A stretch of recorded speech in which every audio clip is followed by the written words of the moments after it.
ओम तत्सत। आज मैं आपको अपनी इस वीडियो में ज्योतिष एवं पुनर्जन्म के बीच में जो संबंध होता है तथा कोई भी व्यक्ति जो विभिन्न प्रकार की योनि को पार करता हुआ मनुष्य योनि में आता है, वह किस प्रकार किसी भी व्यक्ति की भाव स्थिति दशा चेष्टा बल युक्ति एवं उसकी कुंडली को देखकर तय करना चाहिए। एवं इस अजीब से प्रश्न का जहां समाज में विभिन्न प्रकार के दृष्टिकोण हैं, वहीं विज्ञान सम्मत ज्योतिषीय दृष्टिकोण में इसे एक तर्कयुक्त प्रश्न के तौर पर ज्योतिषों को लेना चाहिए। अधिकतर ज्योतिषी जहां केवल कुंडली मात्र के द्वारा यह निर्णय करने का प्रयास करते हैं कि किसी भी व्यक्ति का पिछला जन्म ऐसा था, यह जन्म ऐसा है, पिछले जन्म के कर्म यह थे, तो इस जन्म में कर्म यह हैं, एवं पिछले जन्म में बुरे अथवा अच्छे कर्म थे तो उस जन्म में जो परिणाम प्राप्त हो रहा है वह पिछले जन्म पर आधारित है। यह बिल्कुल सत्य बात है कि इस जन्म में प्राप्त होने वाले हमें हर प्रकार के सुख दुख जहाँ पिछले जन्म अर्थात पिछले जन्म के प्रारब्ध कर्मों से जुड़े हुए होते हैं, वहीं इस जन्म में हम जो भी कार्य अच्छे अथवा बुरे करते हैं उसके लिए एक उत्प्रेरक शक्ति ब्रह्म अर्थात परमात्मा की उन सभी कार्यों में निहित होती है। ठीक इसी प्रकार जब किसी व्यक्ति का पुनर्जन्म होता है तो उसके पुनर्जन्म द्वारा क्या वह पिछले जन्म के प्रारब्ध के कष्टों को काटता है, यह भी प्रश्न इस सीरीज में हम उल्लेखित करेंगे। अधिकतर ज्योतिषी जहाँ कुंडली के 12वें भाव 8वें भाव तीसरे भाव को देखकर यह तय करने की कोशिश करते हैं कि किसी व्यक्ति का पहला जन्म कैसा था, वहीं कुछ ज्योतिषी 9वें घर को भी इसमें शामिल कर लेते हैं। परंतु क्या केवल कुछ घर अर्थात कुंडली के कुछ भावों को देखकर यह तय करना अच्छा होगा कि किसी व्यक्ति का पहला जन्म कैसा रहा होगा अथवा यह जन्म जो वह इस समय भोग रहा है उसमें प्राप्त सुख एवं दुख उसके प्रारब्ध कर्मों के कितने संबंध एवं कितने निकट हैं, यह ठीक रहता भी है अथवा नहीं। जहाँ वैदिक ज्योतिष में बिल्कुल एक अलग पद्धति किसी भी व्यक्ति के प्रारब्ध के द्वारा प्रक्षेपित इस जन्म के कर्मों को देखने के लिए बताई गई है, वहीं अधिकतर ज्योतिषी इन सभी प्रश्नों से भाग खड़े होने की चेष्टा तो करते ही हैं। अक्सर ग्रहों की स्थिति अगर देखी जाए तो कुछ लोग राहु को पुनर्जन्म से संबंध करते हैं, तो अधिकतर लोग शनि को भी इसी प्रकार देखते हैं। परंतु किसी एक अथवा किसी दो ग्रहों के मात्र अगर कोई पुनर्जन्म अथवा प्रारब्ध के कर्मों को लेकर शनि और राहु इस जन्म में आए तो बाकी ग्रह क्या शून्य होते हैं? यह एक तर्कयुक्त एवं सोचने का प्रश्न है जिस पर सभी विद्वान ज्योतिषियों को अच्छे से सोचना चाहिए। जहाँ वेस्टर्न एस्ट्रोलॉजी केवल री इनकारनेशन अर्थात पुनर्जन्म को लेकर एक मिथ्या एवं झूठे नियम बनाती है, वहीं उन लोगों को गहरा ज्ञान अभी पुनर्जन्म के बारे में शायद नहीं है। भारत में भारत के जितने भी शास्त्रीय एवं जितने भी धार्मिक सिद्धांत हैं एवं जितने धार्मिक ग्रंथ हैं, उन सभी में पुनर्जन्म की विशद व्याख्या की गई है। यहाँ तक कि जो गीता है अर्थात महाभारत का एक अंग गीता है, जिसमें भगवान कृष्ण ने अर्जुन को कुछ तथ्यात्मक उपदेश दिए थे, उन्हीं के माध्यम से भगवान कृष्ण ने प्रकट करा है कि नैनम छिद्दन्ति शस्त्राणि नैनम दहति पावक न चैनम क्लेदयंतापो न शोषित मारुत है। अर्थात आत्मा अमर है एवं इस पर किसी भी प्रकार का प्रभाव नहीं पड़ सकता। ठीक ऐसे ही अगर हम तर्कयुक्त बात समझें तो अगर कोई व्यक्ति पिछले जन्म के प्रारब्ध को इस जन्म में भोगेगा तो फिर उसके पिछले जन्म के संचित और संचयमान कर्मों का क्या होगा।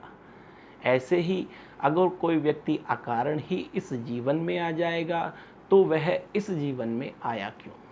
सबसे पहले अगर हम पुनर्जन्म के सिद्धांत की व्याख्या करें अथवा पुनर्जन्म को ज्योतिषीय परिप्रेक्ष्य में देखें तो हमें सबसे पहले इस प्रश्न का जवाब ढूंढना चाहिए कि कोई भी व्यक्ति इस जीवन में आया ही क्यों है। अक्सर ऐसा कहा जाता है एवं वेस्टर्न फिलॉसफी यह भी मानकर चलती है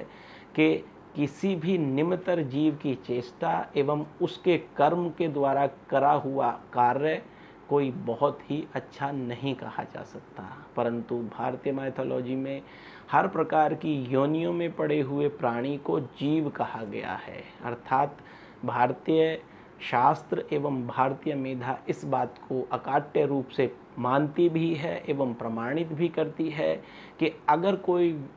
व्यक्ति जो आज मनुष्य योनि में आया है वह निश्चित रूप से कभी न कभी मनुष्य से इतर योनियों में भी रहा होगा, परंतु निम्न योनि का संक्रमण एवं उच्च योनि का प्रस्थापन बिल्कुल अलग अलग भारतीय शास्त्र एवं भारतीय मेधा एवं भारतीय समस्त ग्रंथों में कहा गया है। इस बात को अगर हम एक साधारण से एग्जाम्पल से समझें तो समझना शायद आपको आसान होगा। इस वीडियो को अगर आपकी चेष्टा एवं आपका अगर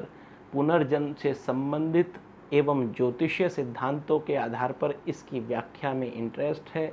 तो इस वीडियो को आरंभ से अंत तक देखिए, अथवा अगर आप ज्योतिषीय क्षेत्र में प्रैक्टिस करते हैं तो शायद आपको मेरी इस वीडियो के द्वारा बहुत कुछ सीखने को भी मिलेगा,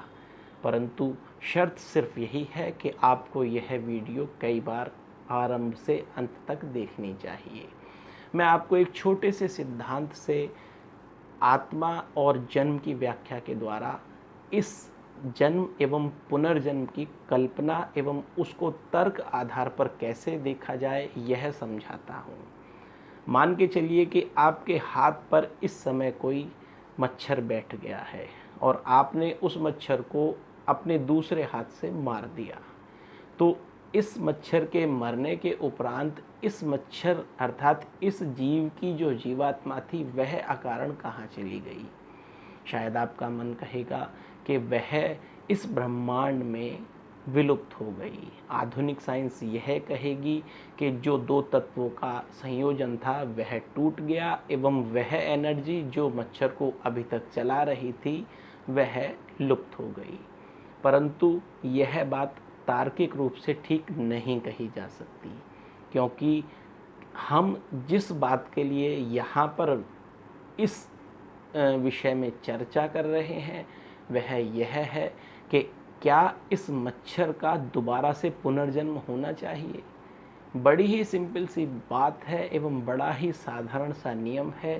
कि दुनिया में प्रत्येक जीव का पुनर्जन्म होगा ही होगा। यह एक सर्वविदित सत्य एवं यह एक यूनिवर्सल रूल है, परंतु हर जीव क्या उसी योनि में आएगा अथवा अपनी योनि से उच्च योनि में जाएगा या अपनी योनि से इतर योनि में जाएगा, इस बात को समझने के लिए हमें जहाँ जीवात्मा एवं जन्म मृत्यु के सिद्धांत को समझना होगा, वहीं प्रारब्ध के कर्म केवल मनुष्य पर ही लागू होते हैं इसको भी देखना होगा। प्रारब्ध के संचित कर्म एवं प्रारब्ध के जो प्रारब्ध कर्म हैं अर्थात पहले जन्म के जो संचित कर्म हैं एवं पहले जन्म के जो प्रारब्ध कर्म हैं वह इस जन्म में कोई जीव कितना भोगेगा यह देखना है। मैं फिर अपने विषय पर लौटता हूँ कि अगर कोई मच्छर हमने अभी मारा तो सबसे पहले यह देखना पड़ेगा कि इस ब्रह्मांडीय समय में अर्थात जिस समय इस जीव की मृत्यु हुई उस समय पर कौन सा लग्न चल रहा था, अर्थात जिस लग्न में किसी व्यक्ति की मृत्यु होती है उसी लग्न से यह तय किया जा सकता है कि वह व्यक्ति पुनर्जन्म कब कैसे कहाँ एवं किस स्थिति में लेगा। ठीक इसी प्रकार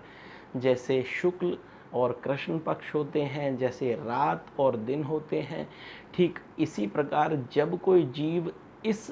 पृथ्वी में मनुष्य योनि में आता है तो जब वह गर्भ में सबसे पहले पदार्पण करता है तो उस समय से लेकर जब तक वह अपनी मृत्यु को प्राप्त करता है यह उसका भोग काल होता है।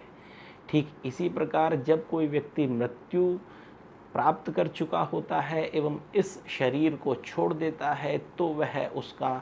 भोग काल ना होकर वह उसका प्रवास काल है। प्रवास काल उसका कितने दिन रहेगा एवं वह प्रवास काल के दौरान क्या क्या वह करेगा, यह बिल्कुल अलग बात है। इस पर कभी हम विशद वीडियो अगर समय मिला तो बनाएंगे, परंतु आज हम यहाँ पर क्योंकि पुनर्जन्म की विशद व्याख्या एवं ज्योतिषीय सिद्धांतों पर चर्चा कर रहे हैं, इसलिए इस बात को केवल ज्योतिष सिद्धांतों तक ही रखना अच्छा रहेगा। तो जब कोई जीव मृत्यु को प्राप्त होता है, तो जिस लग्न से वह मृत्यु को प्राप्त होता है, वह लग्न के द्वारा एवं उस समय के लग्न के अकॉर्डिंग ग्रह स्थिति से यह अवश्य ही तय होता है कि उस जीव अथवा उस जीवात्मा अथवा उस मनुष्य की आत्मा अथवा किसी भी चीज़, किसी भी जीव की आत्मा वह अब अगले जन्म में क्या होगी एवं उसका अगला जन्म कब कितने समय बाद होगा, अथवा वह अब इस ब्रह्मांड में अशरीरी होकर क्या प्रेत के रूप में घूमेगी, अथवा क्या वह अकारण ही विचरती रहेगी, या वह किसी अन्य शरीर को धारण करेगी, या वह किसी और को किसी रूप में किसी भी तरह से पीड़ा पहुंचाएगी, या वह स्वयं पीड़ा भोगेगी, क्या वह यमलोक में पीड़ित होगी। इन सब प्रश्नों का जवाब केवल मृत्यु के क्षण के लग्नों से लगाया जा सकता है। ठीक इसी प्रकार जब कोई जीव अथवा जीवात्मा इस भूलोक में पदार्पण करते हैं एवं वह अपनी उस योनि में आने के लिए बेताब होते हैं एवं उस योनि में जब उनका सबसे पहला क्षण होता है, जिस प्रकार माता के गर्भ में सबसे पहले गर्भ ठहरने में जीवात्मा का क्षण होता है, उस क्षण से लेकर एवं जब तक वह मृत्यु को प्राप्त होते हैं, तो उन पर प्रारब्ध के कर्मों का निश्चित रूप से प्रभाव पड़ता है। ठीक ऐसे ही जब मृत्यु हो जाती है, तो उस समय किसी भी जीवात्मा पर उस व्यक्ति के द्वारा करे गए संचित कर्मों का प्रभाव पड़ता है। अर्थात संचित कर्म मृत्यु के उपरांत जीव को पीड़ा अथवा सुख देते हैं एवं प्रारब्ध कर्म किसी व्यक्ति के इस पृथ्वी लोक पर जन्म लेने के उपरांत अपना प्रभाव दिखाते हैं। यह बात मोटे मोटे तौर पर समझ लेनी चाहिए। ठीक इसी प्रकार अधिकतर लोग जो मानते हैं कि नवे घर से अर्थात कुंडली के नवे घर से, जो धर्म का घर है, जो विदेश यात्राओं का घर है, जो दूर का पलायन का एवं कहीं न कहीं किसी माध्यम से सेकेंडरी ईस्ट का घर है, उससे इसीलिए अधिकतर लोग यह तय करना चाहते हैं कि भाई अगले जन्म में कोई व्यक्ति कहाँ जाएगा अथवा पिछला जन्म उसका कैसा था, इस जन्म के आधार पर यह तय करने की कोशिश करते हैं। जबकि कुछ व्यक्ति 8वें घर को कुंडली के इसमें मान के चलते हैं,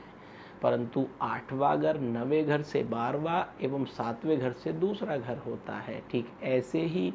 अगर हम सूर्य उदय से लेकर सूर्य अस्त तक की स्थिति देखें, तो उत्तरोत्तर जब ग्रह चलता चलता अर्थात सूर्य के सापेक्ष पृथ्वी घूमती है, तो जब कुंडली में सूर्य पंचम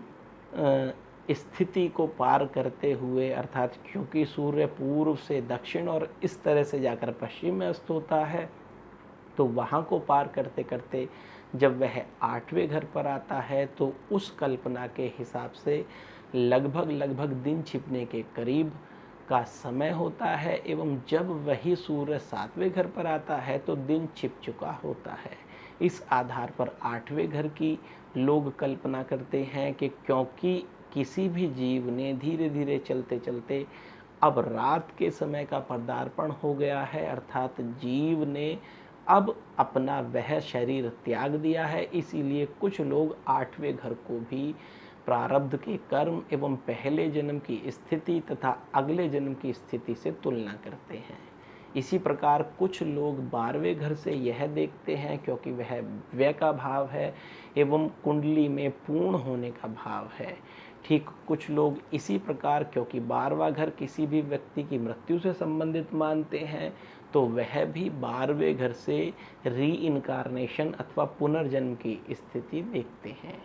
कुछ लोग तीसरे एवं पांचवें घर से यह तय करने का प्रयास करते हैं तथा शनि की प्रत्येक भाव में स्थिति एवं राहु और शनि की आपस में संयोजन के द्वारा तय करने की कोशिश करते हैं कि वह व्यक्ति जो इस जन्म में पर्टिकुलर हाउस में शनि अथवा राहु लाया है पिछले जन्म में कैसा था एवं पिछले जन्म में उसका भोगकाल कैसा रहा होगा। परंतु क्या यह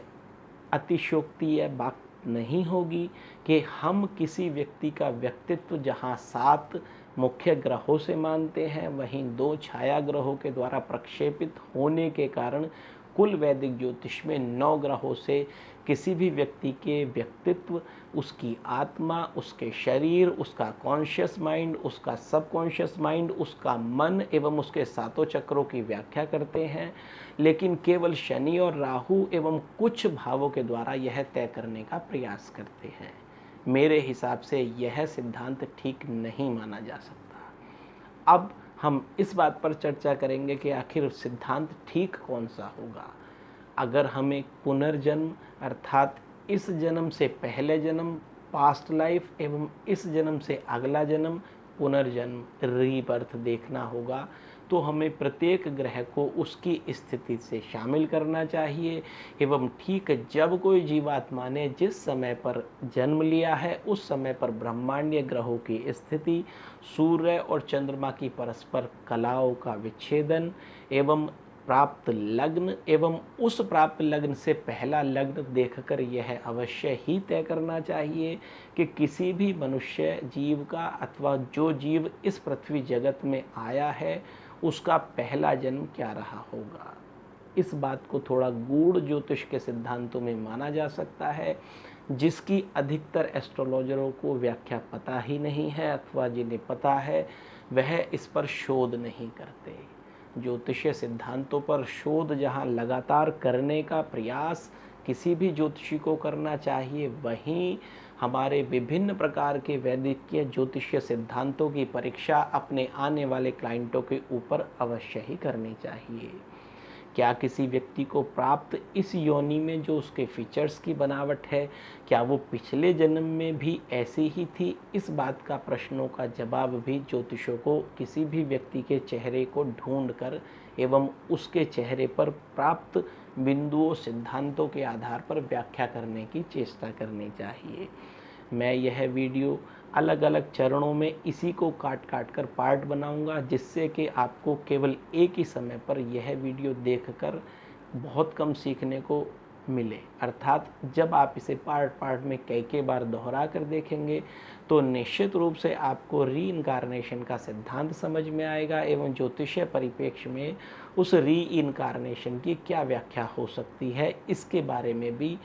इन्हीं वीडियो के विशद चर्चा एवं वर्णन के उपरांत आपको यह ज्ञान प्राप्त होगा, ऐसी मेरी चेष्टा एवं मेरी आशा है।